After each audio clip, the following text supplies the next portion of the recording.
You're listening to The Secrets of Star Trek, where we discuss the hidden layers and deeper meanings found in all the Star Trek TV series, movies, and more. And today we're discussing the latest episode of Lower Decks called Fully Dilated. I'm Dom Bettinelli, and joining me today on the panel are Jimmy Akin. Hey, Jimmy. Howdy, Dom. And Father Jason Tyler. Hey, Father. Hello. Folks, be sure to share the podcast with your friends and help us grow this community of Star Trek fans and reach even more Trek fans out there. That's how it works. And I want to tell you about another show on the StarQuest Network I'm sure you'll enjoy. And it now is a very timely place to get into it. It's called The Secrets of Star Wars. There's a new Star Wars series on Disney Plus just starting up as this episode releases. The first episodes are dropping, so be sure to get in and check out The Secrets of Star Wars wherever fine podcasts are found, or at sqpn.com/Star Wars. But today we're talking Star Trek, and Jimmy, can you give us a recap of what happens in Fully Dilated? This week, the Cerritos is closing a dimensional rift to another universe. A purple version of the Enterprise D had come through the rift and done a mission on a nearby planet, but a shuttle crashed and the Cerritos is picking up a power signal from the wreckage. To protect the pre-warp civilization, they have to go get whatever it is back, and since it's taquito night on the Cerritos, Captain Freeman decides to send Mariner, Tendi, and T'Lyn, so Boimler and Rutherford beam them down. The planet has time dilation, so every week that passes on the planet corresponds to a second on the Cerritos. Unfortunately, Boimler and Rutherford are drinking Mexican shrimp cocktails over the transporter pad. They spill them, and then they have to clean up the mess. This causes the girls to spend a year on the planet. They discover that the technology from the Purple Enterprise is a purple version of Data's head, and Tendi builds a generator to power it up. Mariner remembers the episode Inner Light from Next Gen, where Picard lives a whole lifetime in minutes, and she decides that she needs to build a life and learn to play the flute. All her efforts land her in jail, however, but she eventually builds a jail family for herself. Meanwhile, the situation is complicated by the fact that Captain Freeman is in the process of picking a new senior science officer, and both Tendi and T'Lyn are up for the position. So we get Tendi frantically trying to outcompete and outscience T'Lyn while they're on the planet. When the truth comes out, T'Lyn reveals that she had no idea they were in a competition, and she concludes that she should withdraw her application for the science officer position due to her lack of social skills and awareness. However, once they beam back up, Purple Datahead recommends that Captain Freeman name both Tendi and T'Lyn as senior science officer, since their skills complement each other, and that's what happens. They then shoot him back through the rift to his own Purple Enterprise, the end. All right. And Father, what was your overall impression of this story? I enjoyed it. You know, it's another Lower Decks kind of farce on things, but that's what Lower Decks does well, and I found it very entertaining. And Jimmy? Yeah, I enjoyed this one. This one was, among other things, more family friendly, and it was a lot of fun. There was a bunch of cool references in it. There were a lot of references to previous Star Trek episodes, both Next Gen and Voyager, because we've got a planet with time dilation, and there was a whole Voyager episode based around that, and they definitely mentioned that one as well as multiple Next Gen episodes. And an Enterprise reference in there as well. Mm-hmm. Yes, there was. In fact, that was one of the things I liked about it, was like they really reached out and grabbed something from all of the time travel-y, timey-wimey, time dilation episodes that they could cram into one. All the tropes, all the funny problems that fans would have pointed out with these sorts of stories. So it was kind of fun to kind of get them all crammed in there, including the characters they meet on the surface of the planet, you know, among the native population, all that sort of stuff. It kind of incorporated undercover Prime Directive meddling, time dilation planets, time travel, all that stuff. So I did really like a lot of that. That was fun. There were also references to things that weren't episode specific. Like at one point, Tendi is talking about how she's doing all this science in her effort to outcompete Lynn, and she says, "My away mission resume is going to be more padded than a Romulan shoulder." Yes. Yeah, a lot of those the great Easter eggs, which is a reference to the Next Generation, very 1980s large pointy shoulder pads that Romulans had. Very impressive. Very impressive. So we start off with yet another dimensional fissure. So we, clearly we, by this point we've established this as a thing. In fact, they make a point to say we've been closing a lot of these. We've gotten really good at showing up and fixing these interstellar potholes. Basically, I think this is how they refer to it. This one involving, as we mentioned, a purple Enterprise D battling evil clones of Tasha Yar, which is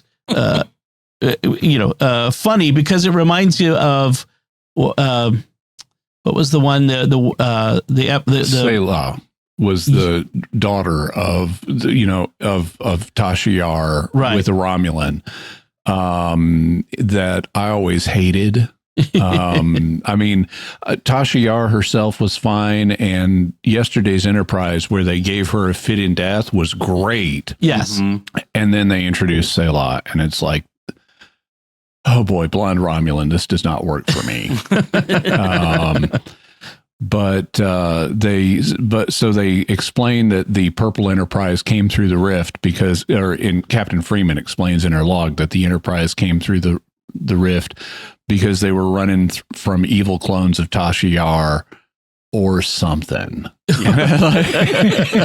Like something weird like that. Yeah. Dealing with so many of these weird dimensional things, I'm not even going to get into the details here in my log. And then and we set up the primary story, or the primary conflict in the story, which is Tendy's competition with T'Lyn for this position. Now that they are lieutenants and not ensigns, I guess they qualify because the Cerritos is not primarily a science vessel, so you could have a lieutenant as your senior science officer, I guess. That's me headcanoning ranks and stuff in Starfleet, which often don't make sense anyway. So, but in any case, we've set up this conflict, which exists at least in Tendy's mind, which is kind of par for the course. And maybe I think she even kind of makes a point of saying it might be a relic of her time spent back home on Orion again, where everything is a competition. Yeah, she said, I think she says it in reference to competition, or I forget exactly what, but she refers to having done something since she was old enough to hold a dagger. Very Orion-y.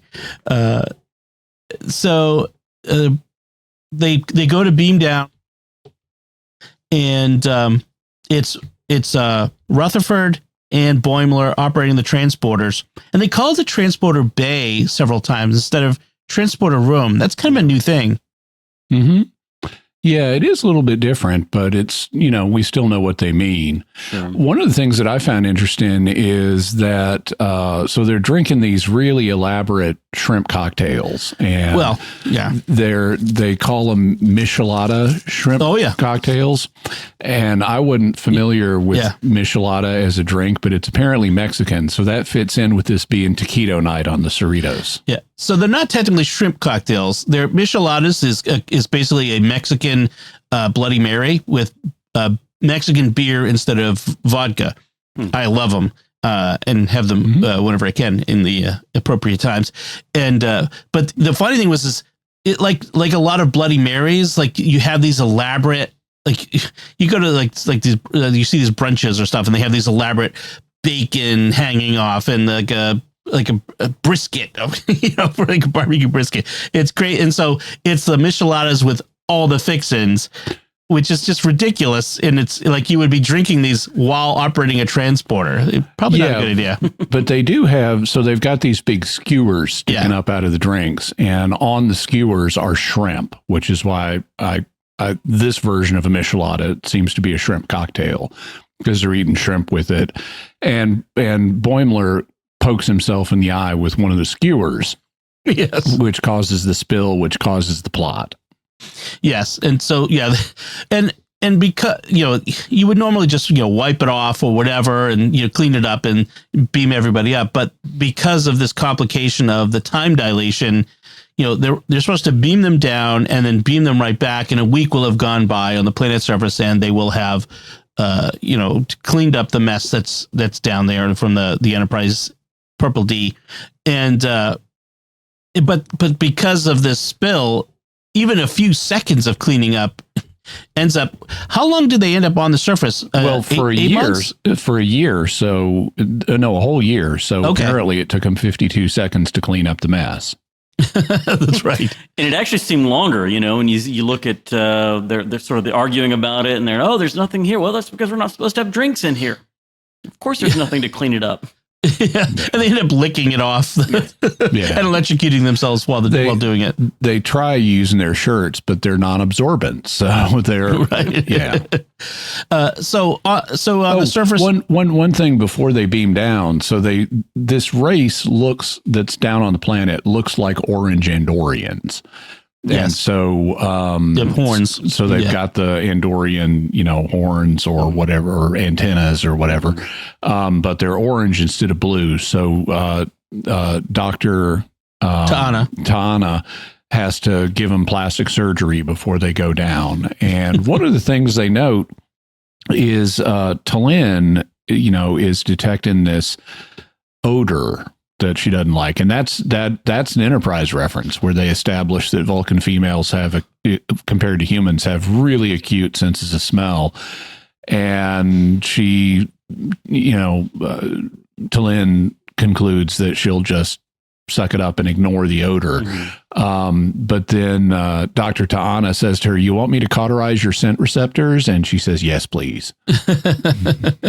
Well, and then Dr. Ta'ana also references like the fact how often on various Star Trek series they've had to do this plastic surgery thing to make people fit in. And she says, "I didn't go to Starfleet Medical for a costume party," and then says,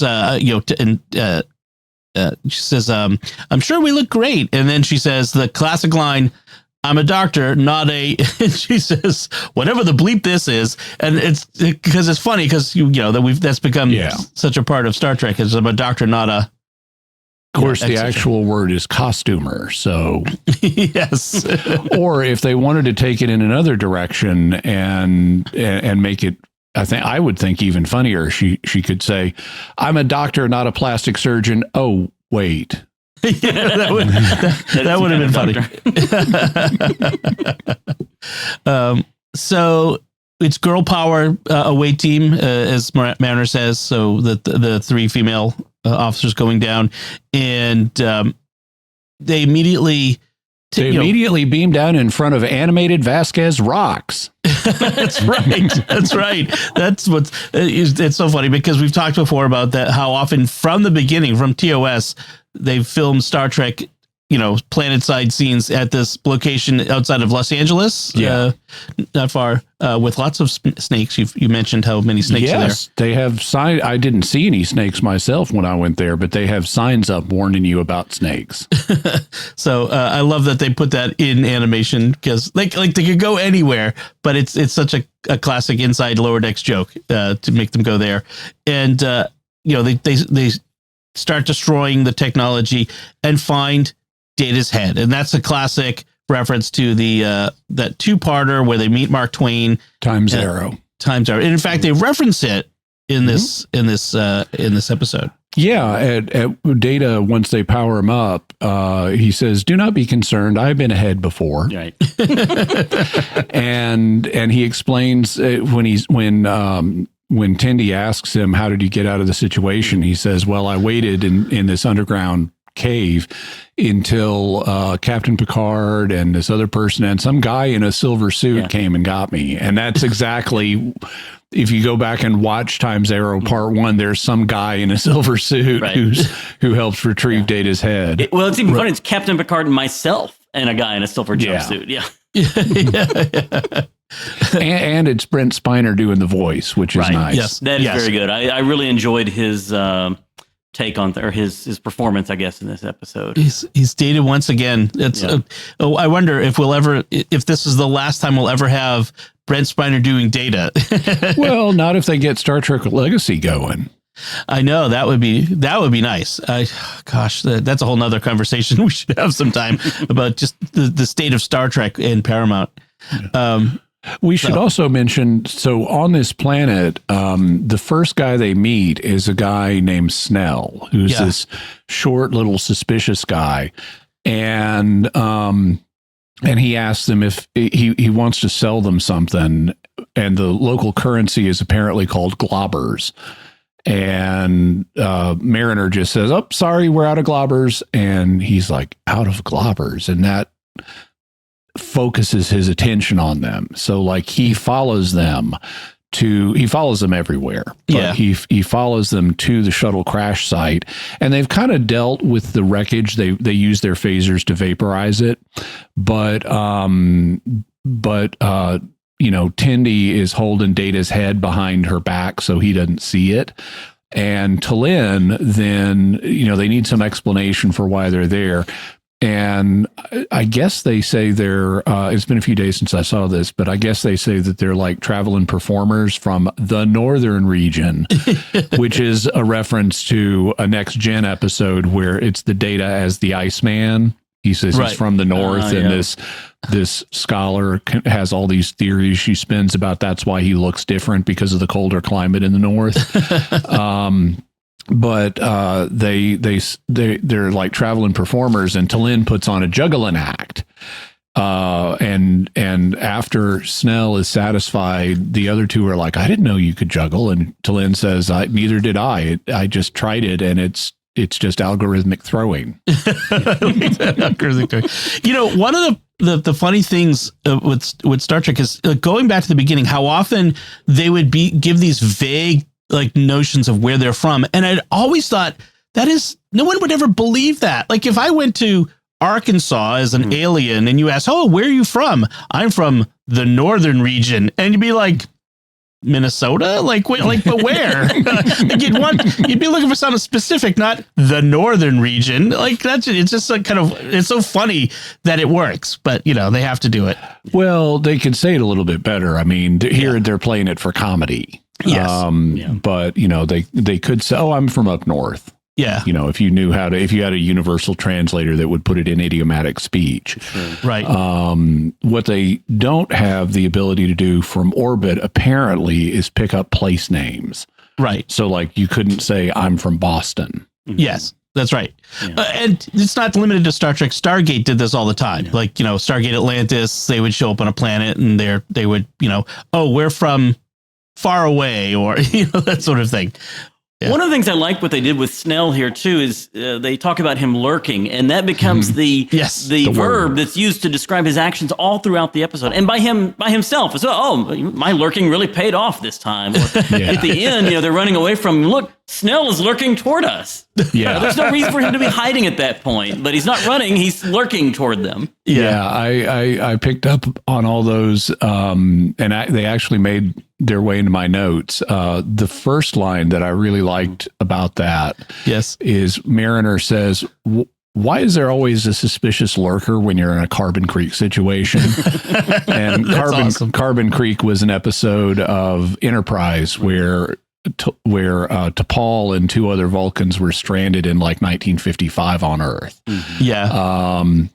And then later, once he's broken in and caught Tendi and T'Lyn with purple data head, which like confirms his suspicion that they're witches because they have this hornless talking head. I like the fact it's hornless for him as a sign that it's demonic instead of it has horns. It doesn't have horns. Right. But he says, "Looks like old Snell's creepy lurking finally paid off." and then again at the end, T'Lyn says, "Snell is still lurking this way."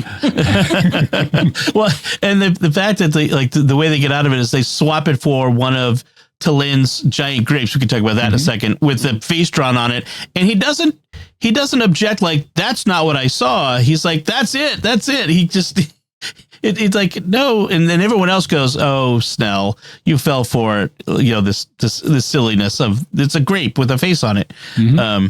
So yeah, and that's one of the things that happens while they're there. By the way, is they're stuck there for a year, so they find this abandoned homestead or house, and they move in. And T'Lyn starts a garden, but of course she's super competent. She's a Vulcan and apparently all Vulcans are super competent at everything. That would be a funny episode, by the way.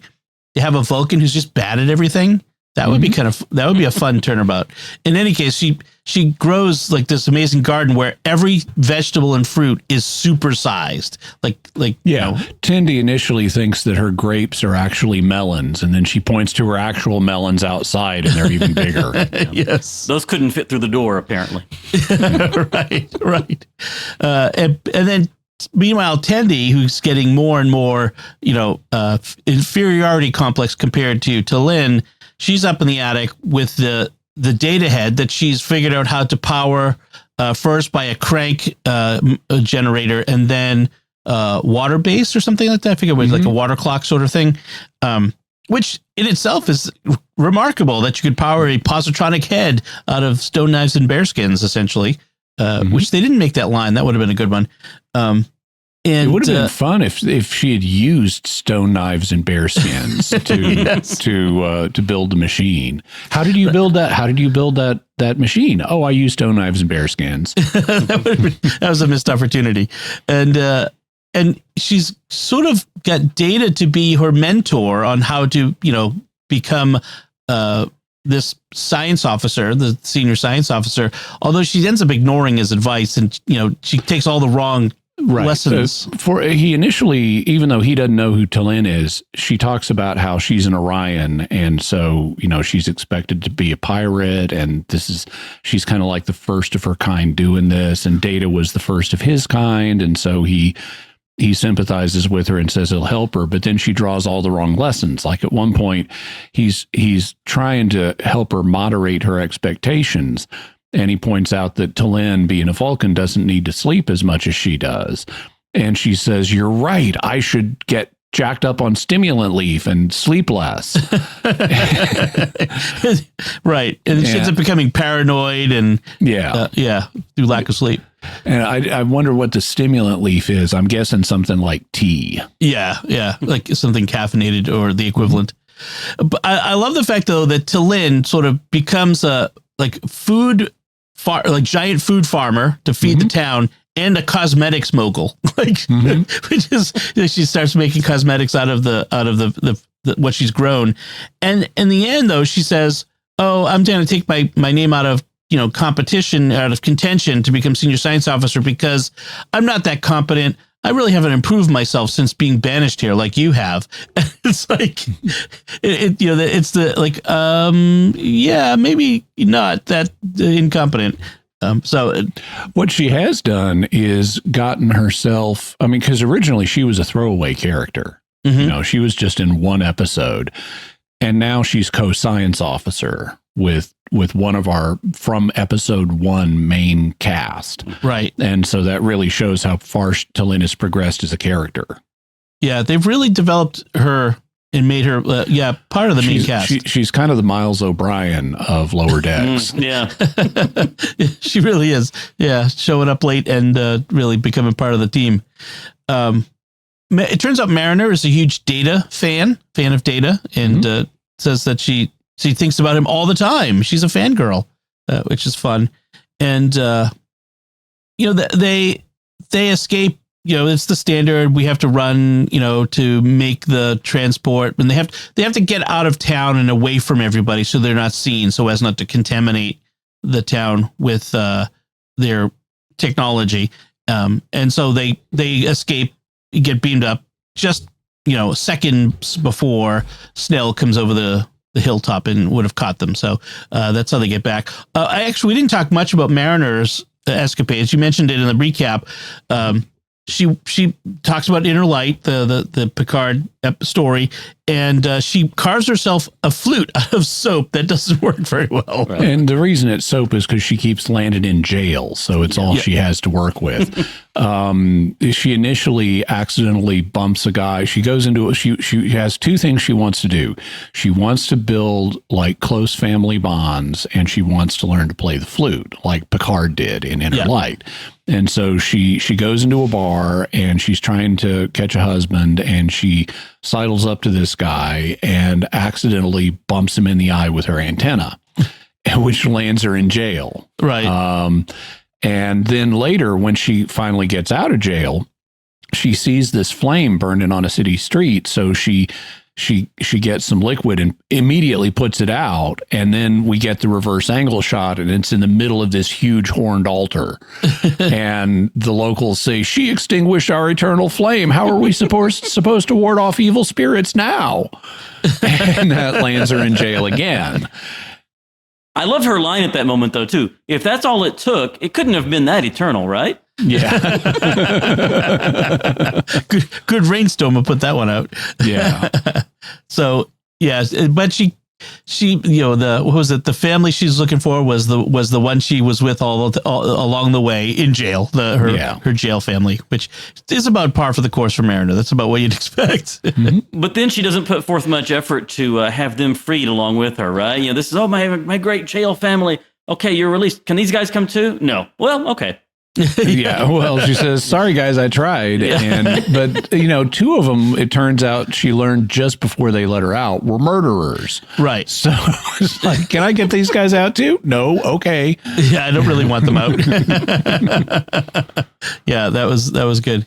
And then the final resolution is to have Freeman say that they're going to be senior science officers at the recommendation of Data. He has, before he gets his head blasted back through the dimensional fissure. Hopefully the Enterprise D is still on the other side, waiting for his head to come through. But in any case, he leaves this recommendation off screen, and so that's what they end up doing. So, was there anything else? I mean, there was the whole thing about Taquito Night, which was fun. I love the idea that Taquito Night isn't just we replicate a bunch of taquitos and eat them. There's singing and dancing involved as well. So it sounds like Cerritos is a fun place to be. Any other thoughts on this one?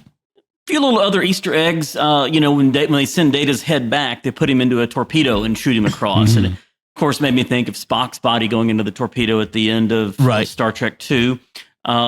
There's a reference to Data being fully functional, which is a phrase that shows up in The Naked Now, the third episode of Next Generation. And I think that explains the title of this. I think the title, Fully Dilated, is a reference to Data being fully functional and the planet having time dilation. Oh, okay. Yeah. It also is a reference to what you want in a pregnancy when you're about to give birth. Right. Yeah, exactly. And so I had thought about just that last part. I thought, well, they're highlighting the fact this is an all-female away team or something. But, And obviously the dilated with the time dilation. Another reference in there was when Mariner gets out of jail at one point, she says, that's some real Ito level, let's say baloney. She used a different word, but Ito was the race in the first season, Next Gen episode Justice, where Wesley Crusher he gets sentenced to death for having broken some glass or something because it was in the walk on the grass. Wrong area, the enforcement zone or whatever for that day. So,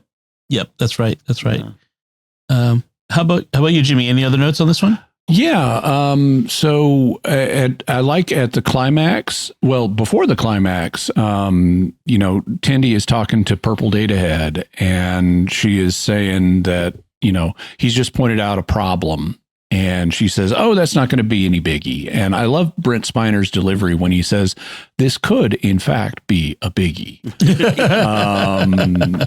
And then later at the climax, he's trying to help her get some perspective.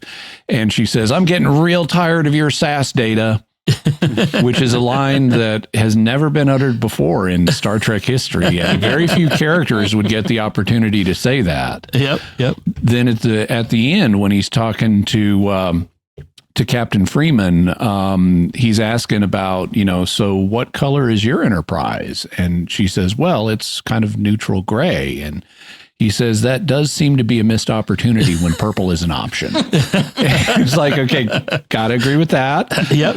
Well, especially given your sartorial choices, Jimmy. That's what I would. I hadn't even thought of that. Yeah. For people who aren't watching the video version, I tend to wear purple shirts on the Jack Webb principle that so back on Dragnet, Jack Webb and whoever his partner was at any given time in the history of the TV series, they would always wear the same outfit. They'd have like a rack of exactly the same suits, and they would always wear them. And that way, no matter what order they filmed the scenes in, they would cut together without continuity errors in the costuming. Yep.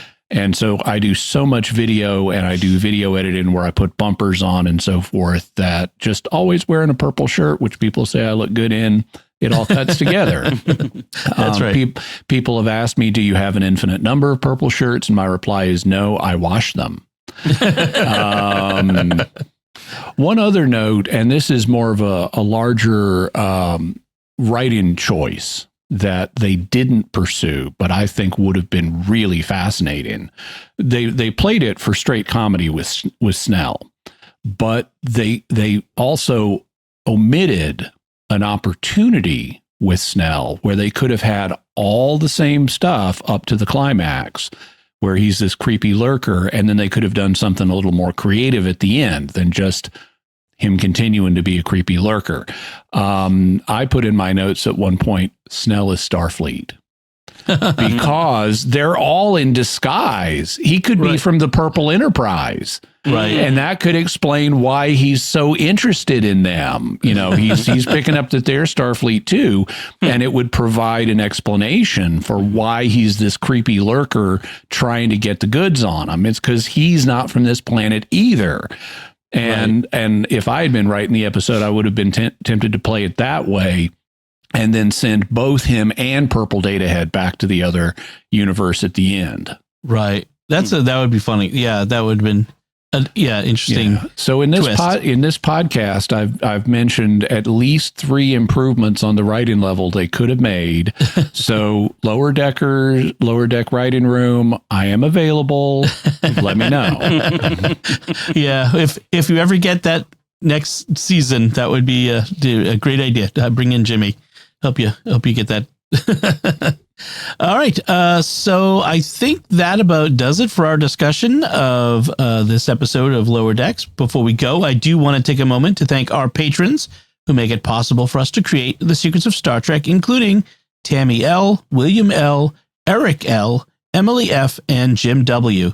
Their generous tax-deductible donations at sqpn.com/give make it possible for us to continue The Secrets of Star Trek and all the shows at StarQuest. And you can join them by visiting sqpn.com/give. This StarQuest show is also brought to you by Exodus 90 and the Exodus 90 app. Men, we are called to share the hope and joy of Jesus Christ.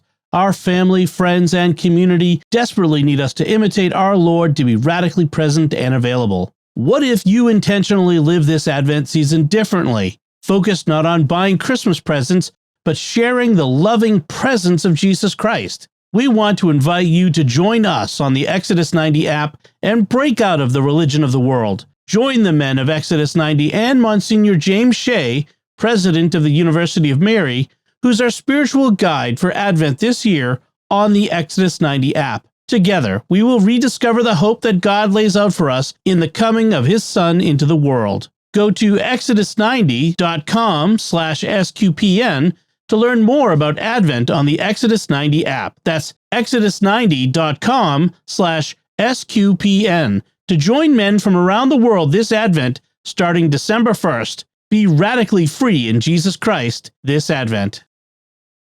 So that's it from us. We would love to know what you thought of this Lower Decks episode, Fully Dilated. Let us know by commenting on the show at sqpn.com/trek, our Facebook page at facebook.com/StarQuestMedia. Send an email to trek@sqpn.com or visit our Discord community at sqpn.com/discord. And of course, you can watch The Secrets of Star Trek on our YouTube channel at youtube.com/StarQuestMedia, where you should always like, subscribe, and comment. We'll be back next time. We'll be discussing the next new episode of Lower Decks called Upper Decks. Until then, Jimmy Akin, thank you for joining me and sharing The Secrets of Star Trek. Thanks, Tom. Father Jason Tyler, thank you as well. Thank you. And once again, I'm Dom Bettinelli. Thank you for listening to The Secrets of Star Trek on StarQuest. And remember, you got to have those micheladas with all the fixins.